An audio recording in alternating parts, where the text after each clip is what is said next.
Okay.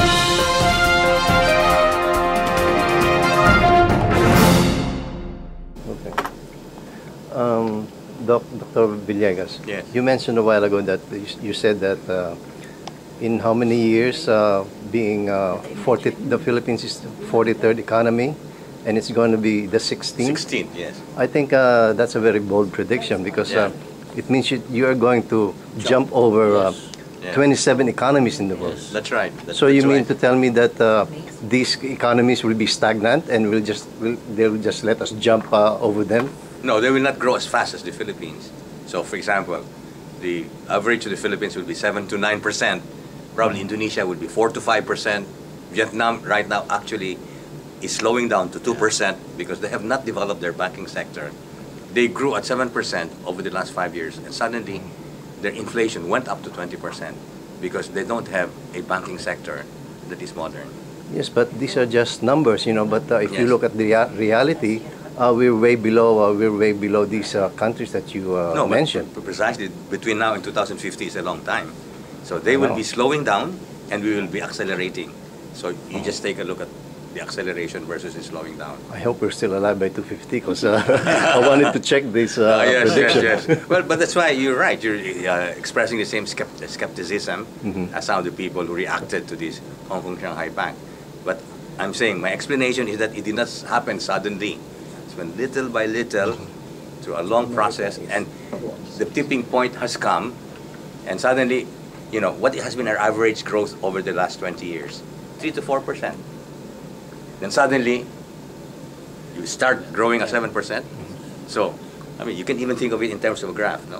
While the others may have been growing, in fact, China must have been growing at 10%. The forecast, although China will have a very large economy, they will be slowing down. But my gauge is the ordinary people, you know. We see that the poverty Philippines, eradication. yes, Yeah. we're getting poorer and poorer. We're not improving. Well, that's it. Once we start, why have we not attacked poverty? Because we have not grown systematically at 7 to 8% for 20 years. That's a law of economics. To attack poverty, you must grow at 7, 8, 9% for 20 years.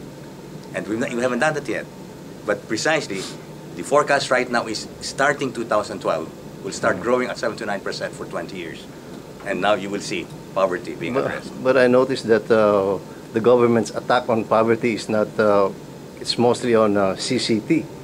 The DSW, they said that this program will eliminate poverty. CCT is emergency, Band-Aid. The real attack on poverty is farm-to-market roads, irrigation systems, post-harvest facilities to make the small farmer make money. So that's been, as I said, our biggest sin of omission. We have not built all of these facilities that are needed by the small farmers. And where is poverty in the Philippines? In rural area. That's it. The poorest of the poor in the urban sectors are a lot better than the poor in rural areas. And that's not no coincidence. Yeah, but the government is spending it's 23 billion pesos just for the CCT, while the PPP project program is not even started. Precisely. It's not started in 2011 because, and I agree with you, in fact, I've been very critical of President Aquino's men of suffering from paralysis by analysis.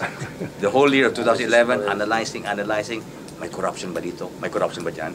But that has been overcome. Right now, they're announcing trillion of pesos of investments for 2012.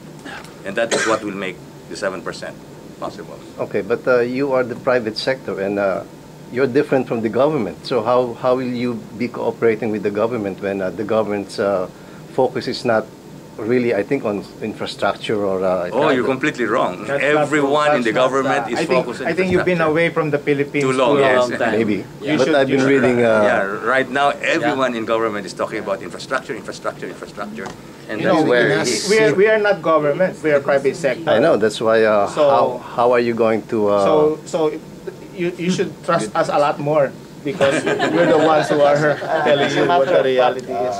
Ayala already won the Dan Hari, no? Some infrastructure projects project. I mean, I think the government already agrees that they were late in infrastructure in this PPP. But the reality is the government reacted positively. In fairness, no, the Dan Hari is gone. They're now bidding 9,000 classrooms or 60,000 Department of Education. under the PPP. Yeah. Dahil hindi kayang gawin ng public works right away.